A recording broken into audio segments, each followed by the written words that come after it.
Okay, so if you're trying to get a startup off the ground, you definitely know the challenge. I mean, the market is crowded, money's often tight, and you absolutely have to find those first clients.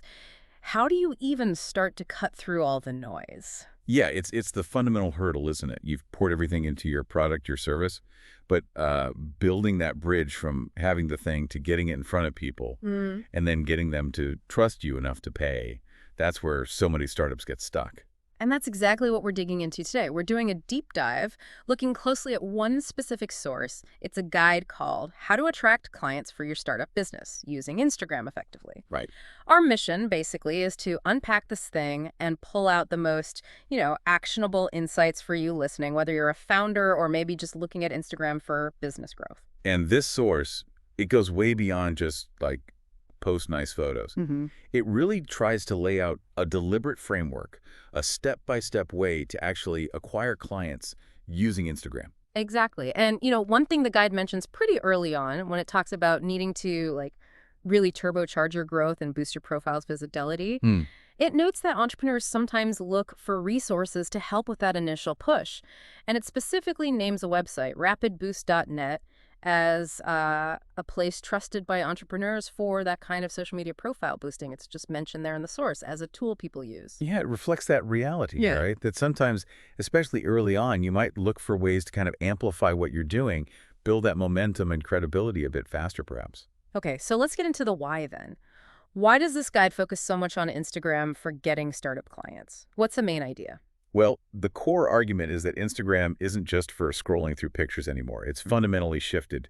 It's become this major digital marketplace. A huge one, like over 2 billion users. And what really jumped out at me from the source was the mindset of those users. It's not just passive. They said over 83% discover products there. Exactly. And nearly half, almost 50%, actually visit a website after seeing something. And to get this, 44% make a purchase based on something they saw on Instagram.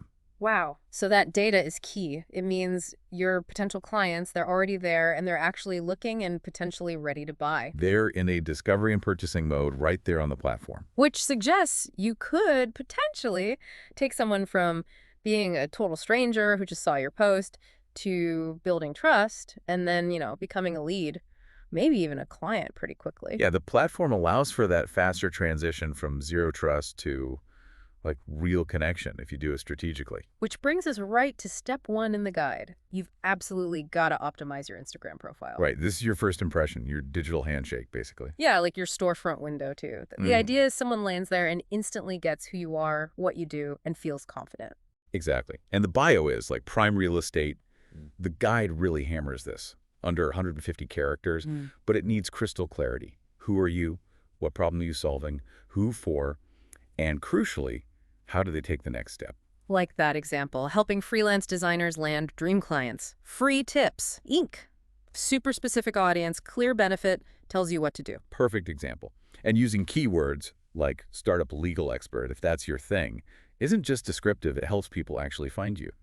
And that link, the source says, don't just link your homepage, send them somewhere specific, like a lead magnet sign up or a booking page. What about the profile picture? It seems simple, but they emphasize it needs to be recognizable, clear. It's fundamental for trust. A blurry photo, a generic logo, it just undermines you immediately. It needs to be a clear headshot of the founder maybe, or a really sharp logo. Consistency builds that recognition. And then highlights. The source calls these essential. Why are they so important for startups? Think of them as like curated proof folders right there on your profile. You save your best stories, things that build trust, answer questions. We're talking client testimonials, quick case studies, maybe some behind-the-scenes stuff to show your real people, FAQs. Because people judge fast, right? Yeah. So having that proof easy to find makes a difference. A huge difference. Makes your credibility instantly visible. Okay, profile's looking sharp. Next up, step 2, developing a real content strategy. And the guide frames this not just as posting, but as architecting content. Yeah, designing it specifically to attract, educate, and ultimately convince potential clients. And that has to start with knowing your audience really well. Deeply. The guide suggests things like using polls, question stickers in your stories, looking at what your competitors are doing, actively researching pain points. What keeps your ideal client up at night? And like that health tech example, if your audience worries about hypa, your content has to address that. You're meeting their specific concerns. Precisely. You're showing you understand their world. And the source suggests a pretty practical structure for this, a three-pillar approach. Okay, what are the pillars? First, educational posts. This is all about providing value. Share advice, tips, guides, maybe industry secrets, solve their problems. Carousels work great here, lets you go a bit deeper. Makes sense. Pillar 2. Proof and social validation. This is where you show results.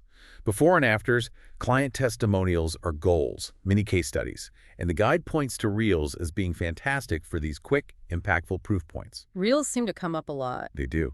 And the third pillar is personality and brand story. This is about humanizing your startup. Show the team, talk about your mission, the why behind what you do.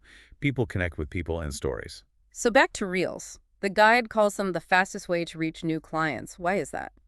Well, the algorithm loves them right now, so they have huge potential reach beyond just your followers. Yeah. But, and this is key, according to the source, you need a killer hook in the first, 3 seconds. You got to stop the scroll. Right. And a clear call to action at the end. Absolutely. Yeah. Tell people exactly what you want them to do. Follow you, DM you for info, click the link in your bio, whatever it is. And what about hashtags and geotags for getting found? Yeah, got to use them strategically. A mix is best. Yeah. Some really niche ones for your specific service, but also some broader ones that your ideal clients are actually searching for or following. And if you're local, definitely use location tags. Okay, so profiles optimized, content strategy is in place. Step 3 is where things get really interesting. Fostering engagement and actually building relationships. This is how you turn a follower into a potential customer. Yeah, this is moving beyond just broadcasting, right? It's about genuine connection. And the guide really pushes responding authentically and, importantly, quickly. They even say the algorithm rewards speedy responses. It seems to, yeah. Faster interactions signals an active, engaged account. Aiming for under 24 hours is a good baseline for DMs and comments, but honestly, faster is better. And personalization is everything. No generic canned replies. Sure, you actually read their comment or question. What are some specific ways the source suggests boosting that interaction? Using interactive things in stories is big polls, quizzes, question stickers. They're great conversation starters, and you learn a ton about what your audience needs or thinks. Okay. Giveaways can work too, especially if you require people to tag friends or share. That expands your reach. And they brought up collaborating with micro-influencers. How does that fit in for a startup? Micro-influencers, maybe those with 2,000 to 20,000 followers, often have really engaged niche audiences. Partnering with one maybe for a joint Instagram Live, a shared reel, or they do a story takeover on your account, gives you borrowed trust. Their audience trusts their recommendation. Trust by association. Makes sense. And what about user-generated content? Sharing stuff customers post. Oh, that's fantastic social proof. You don't even have to create it. Plus, featuring customer photos or reviews encourages more people to share, it builds community, and it creates a bit of that FOMO fear of missing out. Okay, this leads us nicely into step 4, which the source calls a potential goldmine, using direct messages, DMs. Yeah, this is often where the serious conversations, the conversions happen. And the guide is really clear on this. It's about warm outreach, not cold spam.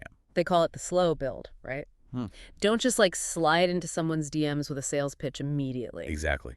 Engage with their stuff first, like their posts, leave a thoughtful comment, maybe reply to one of their stories. Build a little bit of rapport before you send that DM. It massively increases your chances of getting a positive response. And that message itself needs to be personalized. No copy-paste jobs. Absolutely critical. Reference something specific you saw on their profile or content they posted. Show you've actually looked. That example they used was good. Loved your take on remote onboarding. At your startup, we actually help founders like you with that. Open to a quick chat sometime. It's relevant, personal, low-pressure CTA. And if they don't reply, what about follow-up? The guide suggests one gentle follow-up, maybe after a few days. Ideally, add a little more value, share a link to a helpful article or a quick tip related to your first message. But if they still don't reply, respect their space, move on. What about managing all these DMs? Any tips on automation? You can use things like Instagram's quick replies for common questions. Saves a bit of time. But that initial outreach, the follow-up that needs the human touch, personalization is key.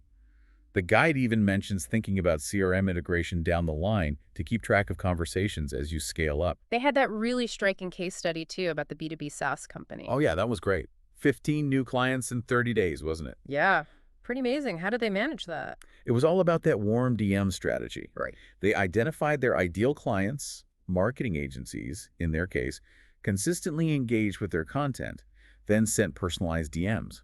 The real kicker was including a short, custom Loom video in the DM, showing exactly how their software could help that specific agency. Wow. That combo of engagement first, then hyper-personalized value, clearly it worked incredibly It well. really shows the power when done right. Okay, so let's talk scaling. Step 5 is about leveraging ads and some of Instagram's more advanced features. Right. This is when you want to amplify things beyond just your organic efforts and target specific actions. Retargeting ads are a big one the source mentions. So that's showing ads to people who've already interacted with you somehow. Exactly. Using the Instagram pixel, you track users who've visited your profile, watched your videos, maybe clicked to your website. Then you show them specific ads. Since they're already aware of you, they're warm leads, you can hit them with a direct offer. Book a consult, grab this lead magnet, watch a demo. Makes sense. And Instagram lead ads, how do they work? They're designed to make lead capture super easy. Instead of clicking away to a landing page and filling out a form, the user can submit their info, like name and email, right there within the Instagram app. Reduces friction, so you tend to get higher conversion rates for things like newsletter signups or webinar registrations. Useful. And for service businesses especially, those action buttons. Yeah, buttons like book now or contact us right in your profile or in certain ads. The goal is just to make it dead simple for someone to take that next step the moment they feel ready. And obviously for e-commerce, product tags are essential for direct shopping. And finally, under this step, the guide really stresses using Instagram Insights. Absolutely. You got to track what's working. Insights tells you about your audience demographics, which posts get the most engagement or saves, where your traffic is coming from, what actions people are taking. This data is crucial for refining your whole strategy. Double down on what resonates. Stop wasting time on what doesn't. Okay, so pulling this all together, the source offers a really practical final takeaway, a kind of weekly blueprint. Yeah, it's a way to make all this actionable, put it into a routine. Things like review and tweak your profile weekly. Keep a consistent content schedule, maybe 3 faithful feed posts, a couple of reels, daily stories. Try to get a testimonial out each week. And specific time for engagement and outreach. Yep. Block out maybe 20 minutes a day just for outbound engagement, commenting, interacting with ideal client accounts. And then for DMs, maybe identify 5 or 10 prospects each week, do that pre-engagement slow build, then send those personalized messages. And the last piece of that weekly routine. Analyze.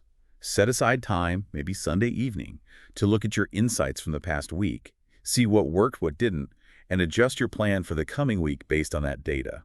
And the source emphasizes this isn't an overnight thing, is it? Consistency is key with this blueprint. Definitely. They suggest it usually takes around 8 weeks of consistent effort, building those relationships, providing value through content, doing the outreach, before you really start to see that shift from just followers to actual paying clients. It takes time to build that trust and momentum. It's a structured marathon, not a sprint. So, okay, summing up this deep dive based on the guide, Instagram, it's clearly way more than just a place for brand awareness for startups. It can be a direct, really powerful channel for getting clients if you're intentional about it. Right. By optimizing that profile for instant clarity and trust, building a content strategy that actually attracts and proves your value, actively engaging to build real relationships, using DMs thoughtfully, and then layering on ads and analyzing your data. Yeah. You're basically building a system designed to turn interest into actual business. The core message from the source seems pretty clear.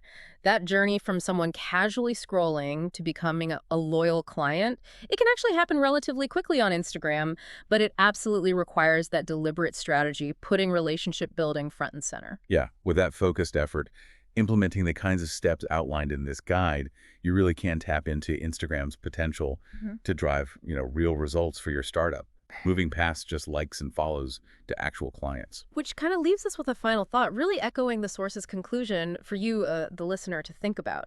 Just how much untapped potential is sitting there right now in your Instagram presence, or maybe the one you're planning to build. It's potentially just waiting for that focused effort, that intentional strategy to start turning those scrolls and likes into real, tangible business outcomes. Your next client could genuinely be just one thoughtful DM away.